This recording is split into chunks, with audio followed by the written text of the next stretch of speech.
Olá, este é o podcast No Final de Contas. Eu sou a Sara Antunes e comigo está Patrícia Castilho, autora da página Querida Madrasta, onde partilha dicas e ajuda outras madrastas e padrastos no relacionamento e na gestão do relacionamento familiar.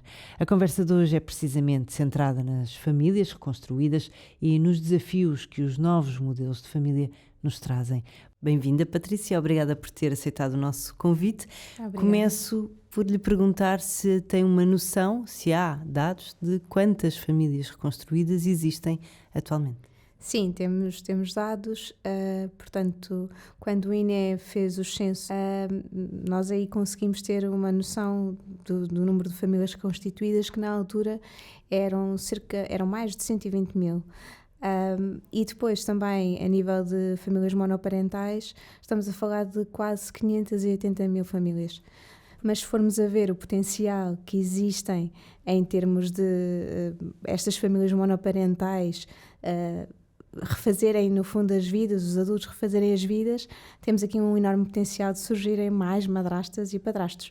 Portanto, acredito que nos dias de hoje existem muito mais famílias reconstituídas e a tendência é que venham a aumentar, uma vez que a partir do momento em que a mulher começou a ter outra autonomia profissional e financeira, começaram a ser mais comuns os divórcios. E, portanto, é expectável que existam mais destas tipologias familiares.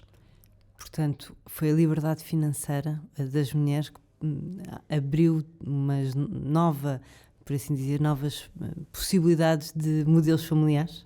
Sim, é verdade, porque antigamente a função de cuidar das crianças era muito entregue à mulher, que muitas vezes nem ganhava um salário, era dona de casa, não é? Como era no tempo da minha avó, por exemplo, e o homem era o responsável por trazer, no fundo, o sustento, o dinheiro para casa. E a partir do momento em que hoje em dia homem e mulher já são assalariados, já têm os seus desafios, às vezes até pode acontecer a mulher ganhar mais do que o homem na relação, já não existem essas questões. Inclusivamente, se calhar, antigamente havia muito a culpabilidade do homem de haver um divórcio, porque no fundo ele era o sustento da família. Agora estão os dois autónomos e têm os dois as suas vontades e, infelizmente, a pessoa quando casa não quer pensar que vai alguma vez separar. Mas se isso acontecer, que seja para continuarem a ser felizes mesmo que separados, não é? Certo. E por aquilo que, não só pela sua experiência, mas por aquilo que vai acompanhando, a sociedade como um todo está preparada para lidar com estes novos modelos de família? Na minha opinião, há ainda um caminho a fazer-se em relação a isso. Porque, na verdade, se formos a ver,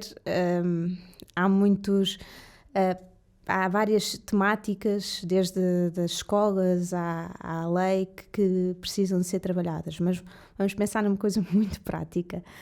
Isto porquê? Porque também, a nível das madrastas, existe um estereótipo mais negativo. Se formos a falar dos padrastos, não é tanto assim. Inclusivamente, o padrasto mais antigo e famoso da história é o São Pedro, e é um santo. Mas quando se fala de madrastas, já são sempre consideradas as más da fita. E porquê? É da Disney. É também. A Disney, exatamente dizer que a Disney é um desses pontos que tem perpetuado e, no fundo, eternizado este estereótipo de pessoa má. Mas, para além disso, a própria definição de madrasta, se formos confrontar a definição de madrasta com a de padrasto, a de madrasta é muito mais negativa do que factual. E depois também existe aquela percepção de que, aquele mito de que parece que as madrastas vêm para roubar o lugar das mães, e ocupar o lugar das mães, e não é nada disso. A ideia que as madrastas têm a ideia é complementar, mas existe às vezes, por parte de algumas mães, essa dificuldade de partilhar esta função de cuidar das crianças com outra mulher. E, portanto, há aqui um longo caminho a fazer em termos de desmistificar isto e de ressignificar a palavra madrasta. Isto levou-me aqui a pensar em questões mais sociológicas e psicológicas, não é? Porque se pensarmos que antigamente, quando não havia divórcios, as madrastas, também os padrastos, como é óbvio, mas as madrastas só apareciam quando a mãe morria, não é? Passado uns tempos, e que iam de facto substituir esse papel de mãe, se calhar percebe-se nesse pendor, esse pendor negativo que há e que se associa à palavra madrasta. Exatamente, porque na altura o que acontecia é exatamente, as madrastas só surgiam nesse contexto de o homem ficar viúvo e normalmente nem eram tratadas por madrastas. Ainda hoje as pessoas fogem da palavra. Na altura eram tratadas por madrinhas. Era quase como uma bênção, não é? Porque aquelas crianças estavam órfãs de mãe, ninguém estava a desempenhar esse papel maternal e de repente surgia uma mulher para fazer e eram tratadas por madrinhas. Hoje em dia, madrasta e mãe coexistem. Não quer dizer necessariamente que convivam, sim, não certo, é? certo. Mas vivem no mesmo... existem na vida daquelas crianças. E as crianças não têm que estar a pensar se têm que escolher entre a mãe, a madrasta, o pai, o padrasto. Devem poder ter junto deles, nos momentos mais importantes das suas vidas, estas pessoas que são referências e que fazem parte do dia-a-dia delas. Em termos de sociedade, de estar preparado ou não, imagino que as escolas sejam os sítios onde há uma parte significativa de relação, não é? Pelo dia-a-dia. Como é que estão, ou, quer dizer, deve haver muitas realidades, depende necessariamente com quem convivemos e com quem partilhamos esses tempos, mas como é que as escolas lidam com estas realidades? Eu diria que, na generalidade e daquilo que eu tenho conhecimento, as escolas não estão preparadas para estas novas tipologias familiares. E não estou só a falar de famílias reconstituídas, mas monoparentais, casais do mesmo sexo que têm filhos, etc. E, portanto, eu diria que é muito importante que, no fundo, todos os profissionais de educação que estão nas escolas conheçam a realidade das suas crianças. Isso até pode explicar determinados comportamentos nas crianças e ajudar, porque pode haver até bloqueios à aprendizagem por coisas que as crianças estão a passar a nível familiar. E, portanto, há aqui inclusivamente coisas a trabalhar, nomeadamente se o pai... Portanto, se existe uma madrasta ou um padrasto e são figuras importantes e que participam da vida da criança, eles ainda não estão a ser muito incluídos em determinadas iniciativas da escola, sejam as feiras de ciências, as festas de final de curso, as festas de Natal, inclusivamente até dias que são mais penosos para as madrastas e para os padrastos, como o dia do pai, o dia da mãe ou o dia da família. E, portanto, há esse trabalho de também começar a incluir e perceber qual é a realidade destas crianças, inclusivamente conhecerem, no fundo, quem é que é a madrasta, quem é o padrasto, porque eles até podem ser eles que vão buscar à escola e evitar aqui situações desconfortáveis, até para a criança. Certo. Ainda assim, olhando para aquilo que era a realidade de há 40 ou 50 anos, temos evoluído. Claro, sem dúvida. Só que existe ainda mais aberta, não é? Está mais aberta, graças a nós olharmos agora para tudo o que não é tão tradicional, não é? E começarmos a ter um comportamento mais inclusivo a diversos níveis, mas lá está, ainda existe um caminho a percorrer. E quero acreditar que, por exemplo, na geração das minhas enteadas, seja uma coisa super natural e tradicional. Não quer dizer que eu não gosto dos modelos tradicionais, obviamente, mas acima de tudo, o que é importante é que... Não haja tanto estigma, não é? Exato, não haja estigma e as pessoas sejam felizes como entenderem ser. Há pouco a Patrícia dizia... que era importante as escolas levarem os padrastos, as madrastas para convívios ou para atividades que são realizadas nas escolas. Mas, na verdade, estamos aqui em situações que muitas das vezes não são as próprias escolas que controlam, não é? Sim, não depende só deles, não obviamente. Depende só deles. Portanto, uma coisa é eles darem abertura, mas depois os próprios pais podem não se sentir confortáveis com isso, ou um dos progenitores não se sentir confortável com isso. Mas já haver essa abertura já é um princípio que do lado deles não é bloqueante. Mas claro que depois é uma coisa que até deve ser gerida entre os próprios progenitores, e às vezes parte muito também da questão da empatia e do superior interesse da criança. Porque se, por exemplo, um dos progenitores não tem companheiros, mas se um dia passar a ter, também vai gostar de ser incluído, de ser reconhecido, por todo esse papel importante que tem nas crianças. E inclusivamente, se formos a ver, uma família reconstituída de alguma forma é muito mais permissiva para os adultos, no sentido em que, ok, vamos pensar aqui no pressuposto de guarda partilhada. Enquanto está com um progenitor, dá tempo ao outro progenitor de namorar, se tiver alguém, ou simplesmente de se organizar na semana para preparar a semana em que vai ter as crianças, e vice-versa. E isto acaba por também cada adulto às vezes conseguir ter a sua vida uma maior liberdade também, uma maior liberdade, e não ser entendido só como o pai ou a mãe daquela criança, e poder explorar outras facetas do seu eu, que também acho importante, e que às vezes numa família em contínuo acaba por ser desgastante e levar a burnout parental e tudo mais. Quais são, na sua perspectiva, quais são os principais desafios que as famílias reconstruídas enfrentam? Bem, eu diria que enfrentam exatamente os mesmos desafios que uma família tradicional, e ainda mais. São acrescidos. Exatamente, porque digamos que há aqui um terreno comum em que todas as famílias precisam ter tempo de qualidade, carinho, respeito, amor, regras claras, alinhamento entre o casal, tudo isso. Mas depois há aqui desafios adicionais para as famílias reconstituídas, e posso dividir isto essencialmente em 2 grandes grupos. Os desafios emocionais e os desafios logísticos. A nível de desafios emocionais, há aqui o desafio de o próprio pai, no caso das madrastas, saber integrar a madrasta e legitimá-la, seja junto dos seus filhos como também da ex. Mas depois também existem outras coisas, como por exemplo incluir na própria família, não é? Porque às vezes não basta só aquela família, o núcleo mais restrito, mas às vezes basta não sermos aceitos pela sogra, pela cunhada, não é? Porque se calhar ainda existe alguma ligação com a mãe das crianças.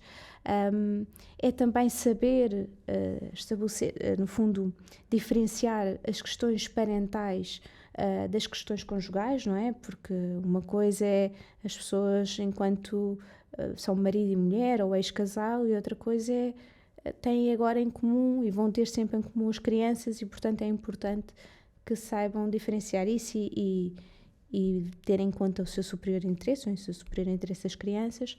Mas também existem aqui também a questão da madrasta, de ela própria saber integrar-se, não é? Também fazer por isso, ver como é que pode acrescentar aqui a esta família que a acolhe e que ela também acolhe, ver como é que pode entregar valor, e tudo, claro, de uma forma de livre vontade, espontânea. Porque também, no fundo, a principal obrigação é dos pais, mas nós, enquanto membro de uma família e enquanto casal, queremos ajudar e fazer parte desta dinâmica. E depois também existem os desafios logísticos, nomeadamente, enquanto casal, como é que vamos dividir aqui as tarefas da vida comum das crianças? Quem é que vai buscar, quem é que vai levar? Como é que é a rotina em casa, dos banhos, do deitar, das refeições, E depois também as trocas, por exemplo, isso às vezes é uma coisa complicada para as crianças, quando é que vão fazer as trocas, principalmente são mais complexas quando os pais, os progenitores não vivem na mesma zona e se cria aqui desafios acrescidos e, portanto, existem essencialmente este tipo de desafios emocionais e logísticos que uma família tradicional normalmente não tem e que uma família reconstituída tem e que tem que se planear e antecipar todas estas coisas e muitas vezes precisa de um acordo parental com tudo isso muito bem definido. Bem definido. Exatamente. E financeiramente, quais são, assim, os principais temas que marcam aqui e que diferenciam, talvez, em relação àquilo que são as famílias tradicionais? Financeiramente existem vários desafios, inclusivamente devo dizer que a questão financeira muitas vezes é o que gera discussões, tanto no casal como no ex-casal. E esses desafios aqui partem exatamente por um lado, se têm, no fundo, filhos em comum ou não, como é que vão gerir e como é que vão partilhar estas despesas, não é? Porque, por exemplo, uma madrasta ou um padrasto que não tem filhos, o que é que vai partilhar de despesas? Vai só partilhar as despesas da casa? Também inclui despesas dos filhos? Se ambos tiverem filhos, se calhar acabam por ter um orçamento geral para roupas e alimentação. E portanto diria que há aqui algumas... Primeiro é um tema sempre desconfortável falar de contas, de dinheiro, sim. Não é? Nunca ninguém gosta, ainda por cima quando estão naquela fase super feliz, amorosa, porque é que vamos falar de dinheiro? Não, nós não queremos dinheiro, nós estamos bem. Mas a questão é, casais que se planeiam em conjunto e que se orientam as questões financeiras em conjunto, também prosperam em conjunto.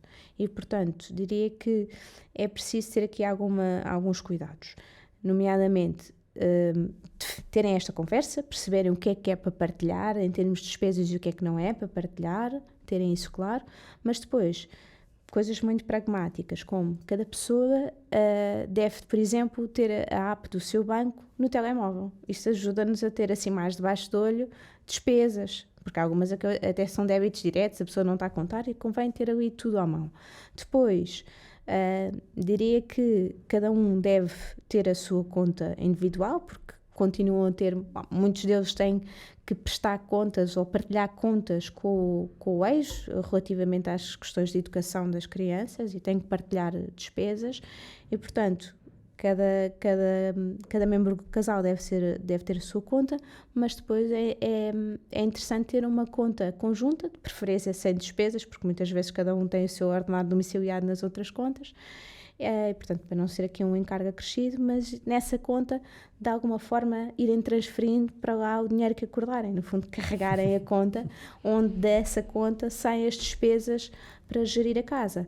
Mas depois também existem outras ferramentas, de preferência uma app, um programa, o que quer que sejam, onde a pessoa consiga centralizar todas as entradas e saídas de dinheiro, porque não tem só as despesas com a casa, mas também tem despesas com os filhos e aí já são contas a prestar com o seu ex, e até mesmo ter uma app ou algo, no fundo surgir uma app porque é mais simples e faz logo o encontro de contas, que é, por exemplo, tive uma despesa com esta atividade extracurricular que paguei, coloca lá e aquilo automaticamente faz as contas de quem tem a haver ou a pagar ao outro e faz com que... Pode ser um Excel básico, não é? Mas também, a aplicação faz logo as contas, não é? A aplicação é mais fácil porque a pessoa já tem uma app, já está ali no telemóvel, mas o que seja, o que for, o que funcionar para cada pessoa.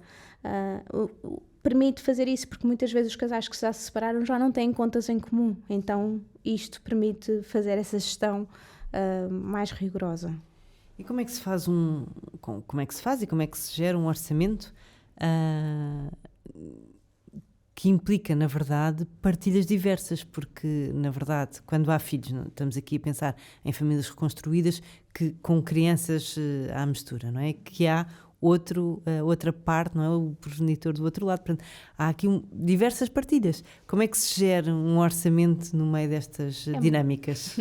É mais desafiante, não é verdade? Porque num casal tradicional são os dois adultos que tomam decisões. Num casal, no fundo, numa família reconstituída, não se gera, não se cinge apenas a esses dois adultos. Porque depois há sempre que nos gerirmos com os ex, quem tenha, não é?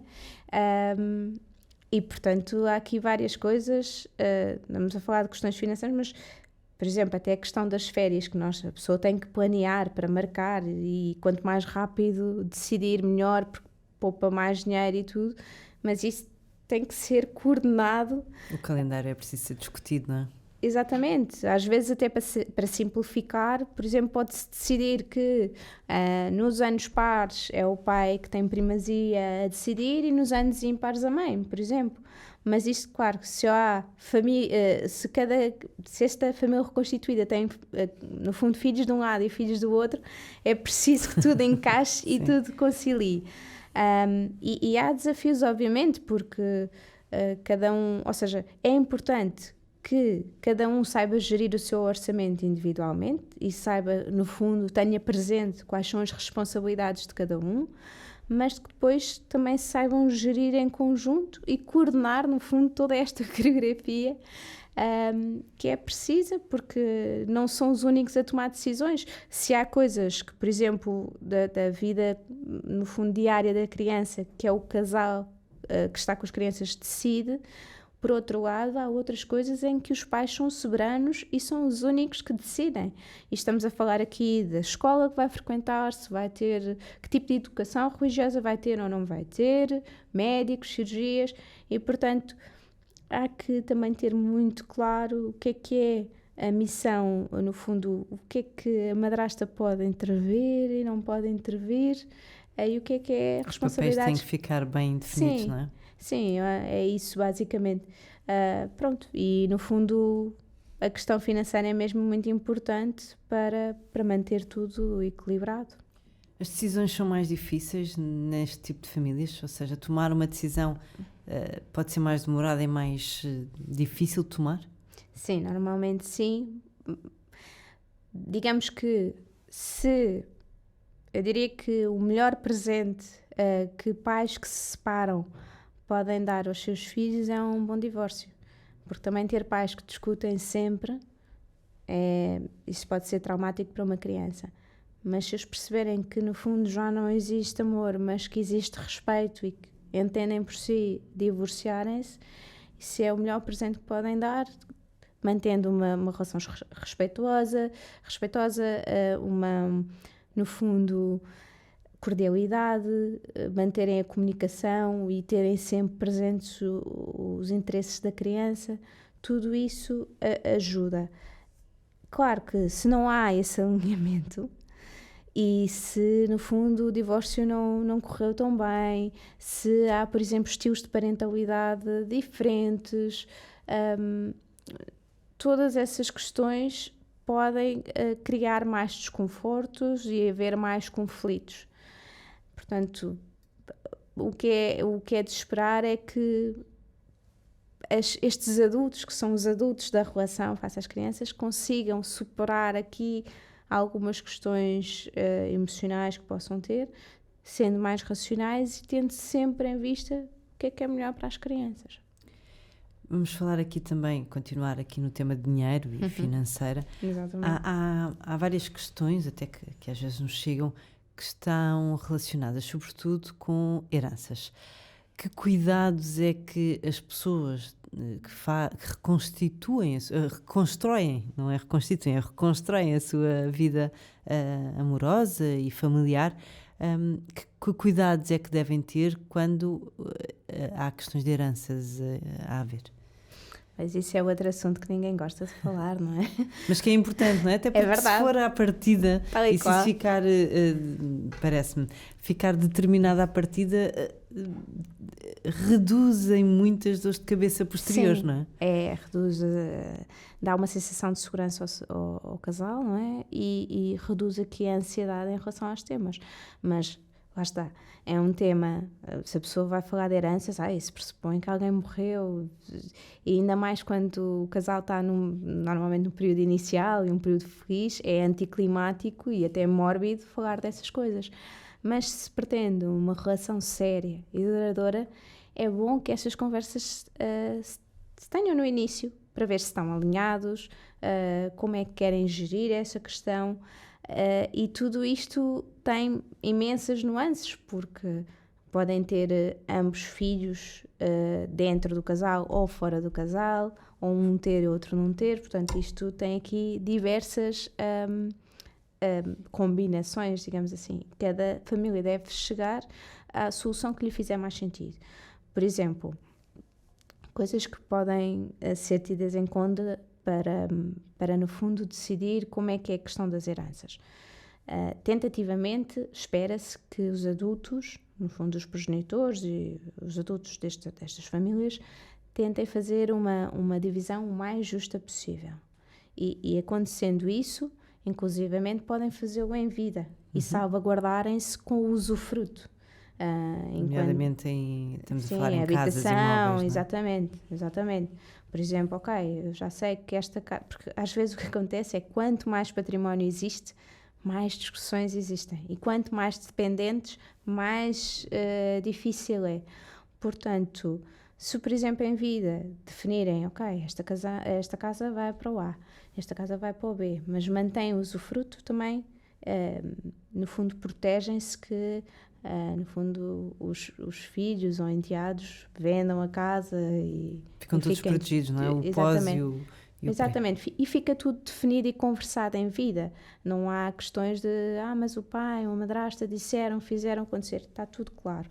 Mas também existem outros mecanismos, por exemplo, cada um pode fazer um testamento em vida.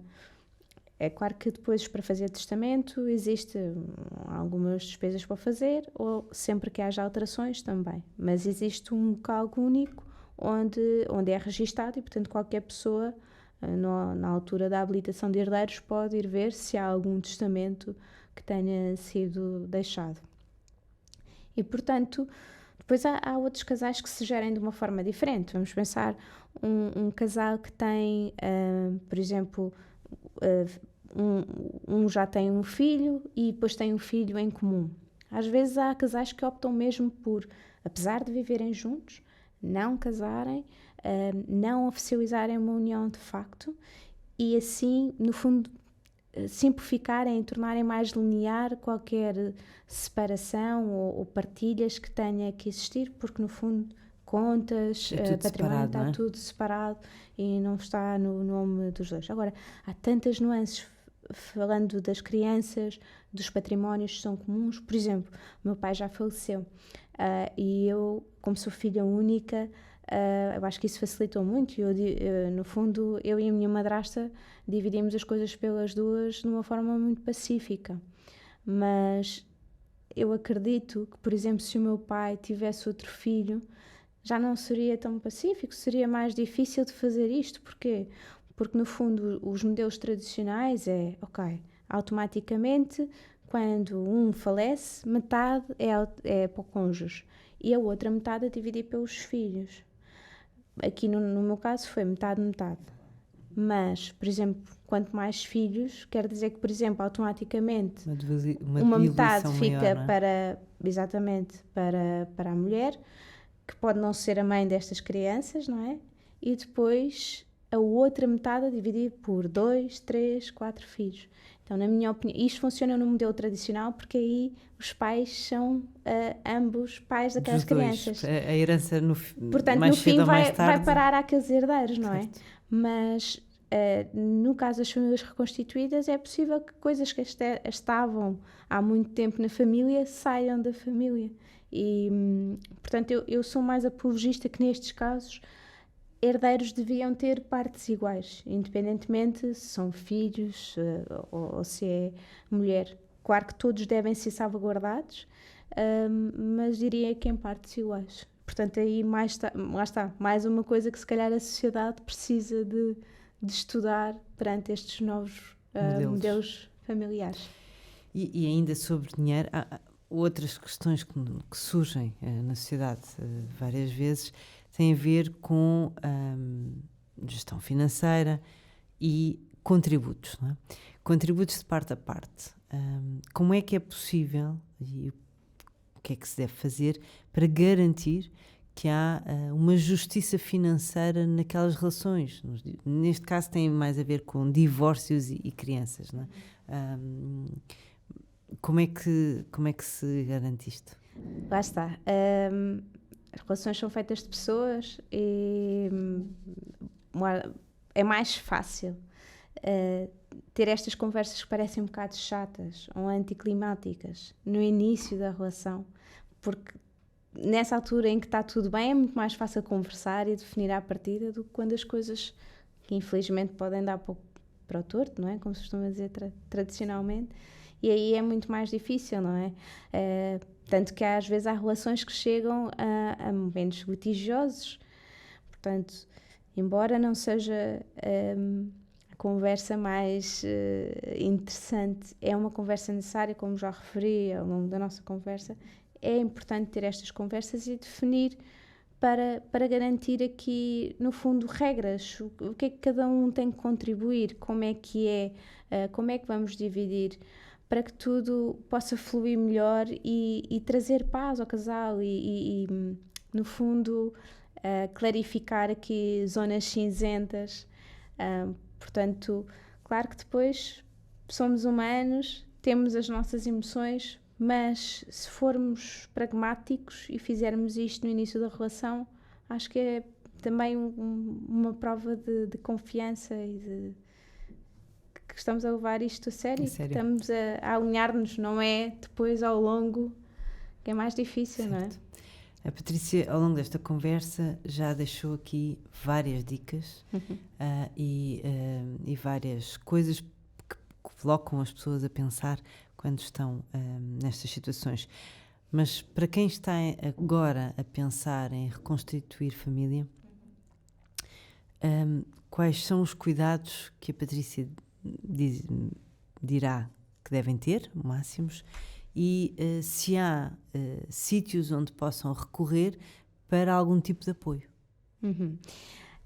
Portanto, para além destas dicas que tenho aqui falado, eu tenho a minha página no Instagram, a Querida Madrasta, e aí existem diversos conteúdos, por exemplo, 10 dicas práticas para madrastas, ou o papel determinante do pai. E existem muitos mais conteúdos que podem ajudar aqui a dar mais informação, porque na verdade em Portugal não existem muitos sites, ou livros, ou filmes, séries, o que seja, sobre esta temática. A oferta é mais ampla no Brasil, também por causa da sua dimensão, mas lá está, aí a cultura e também as leis são um bocadinho diferentes. E portanto foi muito nesse contexto que eu decidi criar a página para prestar este apoio às pessoas, porque no fundo partilhar aqui a minha experiência, no fundo as minhas aprendizagens enquanto enteada, tanto de parte de madrasta como parte de padrasto, mas também agora a minha experiência como madrasta. Portanto, no fundo eu consigo estar dos dois lados, e já estive onde as minhas enteadas... A experiência é vasta, não é? Exatamente. E mesmo para dar aqui algum sustento também à minha experiência, eu também estudo bastante sobre parentalidade positiva para, no fundo, ajudar estas madrastas, porque o meu objetivo aqui é ajudar madrastas a sentirem-se integradas, realizadas e, sobretudo, felizes neste seu papel de madrastas. E, portanto, inclusivamente, eu disponibilizo uma consultoria. Eu tenho uma consultoria inicial em que, no fundo, é constituída por 2 momentos. Um primeiro momento, no fundo, uma primeira sessão de 1h30, para, no fundo, conhecer a realidade, o contexto, ter aqui, no fundo, conhecimento da situação e até já dar algumas dicas práticas, e depois um segundo momento de 1 hora em que, no fundo, vemos quais são os impactos da primeira sessão e no fundo fazemos um diagnóstico e propomos aqui soluções personalizadas para aquele caso.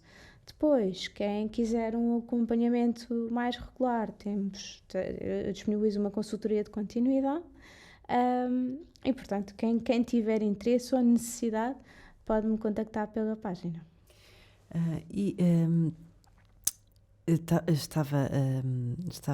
A Patrícia estava aqui a partilhar que ajuda madrastas. Os padrastos não pedem ajuda? Não precisam? Obviamente que também já aconteceu padrastos falarem na página. Eu acho que é da natureza dos homens serem um bocadinho mais tranquilos e relaxados e até haver aqui mais um sentimento de irmandade.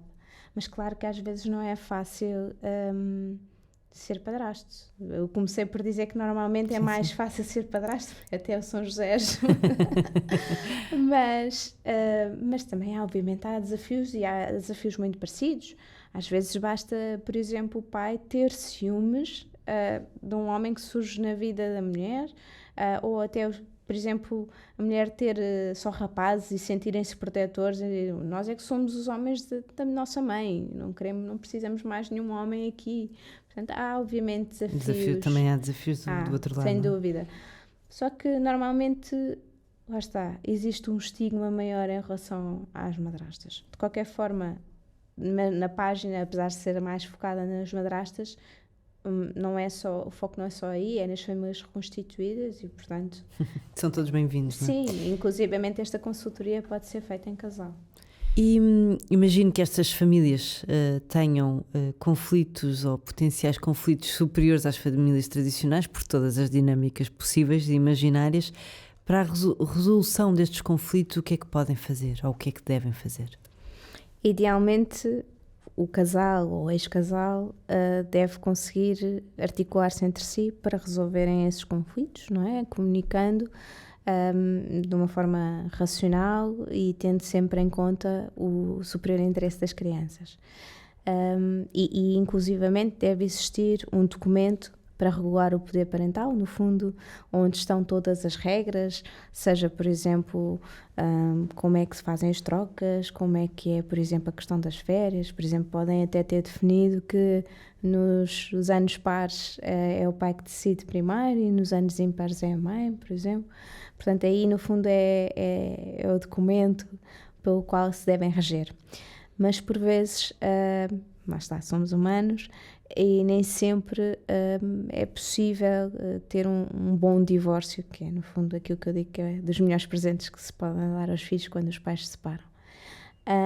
E, nesse caso, é preciso a ajuda de advogados, para, no fundo, ajudar aqui a mediar e a chegarem aqui a um consenso.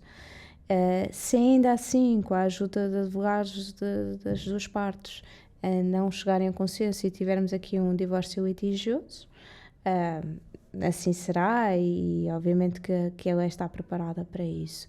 Mas eu gostava de fazer aqui uma ressalva, que é os casais que já têm filhos com 12 anos, a partir dos 12 anos, essas crianças já são ouvidas em tribunal, quer os pais queiram, quer não queiram. E, nesse sentido, importa os pais pensarem se vale mesmo a pena sujeitarem os filhos a esta situação. De qualquer forma, lá está, a Justiça também tem técnicos preparados para ajudar a lidar com as crianças, mas é algo que digo para as pessoas pensarem. E depois, obviamente, que podem fazer terapia para melhorar a comunicação em casal, em conjunto. Isso também são coisas que ajudam, no fundo, a passar o próprio tempo em que as coisas... o tempo ajuda a sarar, como se costuma dizer. Portanto, existem estes mecanismos. De qualquer forma, se possível, eu apelo a que estes casais e ex-casais, no fundo, pai, mãe, padrasto, madrasta, consigam conviver de uma forma natural. E quando eu digo isto aqui, não é que tenham que ser amigos ou melhores amigos, mas que consigam conviver de forma pacífica, para que possam estar todos presentes, uma vez que são adultos de referência, possam estar todos presentes nos momentos mais importantes das crianças, e sem que as crianças sintam esse desconforto ou tenham que optar entre estar uma ou outra pessoa e possam estar todos. Portanto, é algo que acho muito importante, o superior interesse das crianças. Patrícia, estamos mesmo no fim. Não posso deixar de lançar esta questão. No final de contas, o foco verdadeiro deve ser sempre o superior interesse das crianças, como a Patrícia partilhou aqui várias vezes hoje. Sim, exatamente. E para elas também estarem bem, eu sou muito apologista da frase pais felizes fazem crianças felizes. Portanto, se houver este equilíbrio, seja numa família tradicional ou numa família reconstituída, é possível estarmos todos em maior harmonia. Muito bem, obrigada Patrícia por ter aceitado o nosso convite e vindo partilhar estas dicas e sugestões. Este foi, no final de contas, com Patrícia Castilho, autora da página Querida Madrasta, que deixou aqui várias sugestões de como tornar esta realidade de reconstrução familiar um pouco mais leve. Podem segui-la no Instagram. Quanto a nós, também nos pode acompanhar em doutorfinanças.pt e nas habituais redes sociais.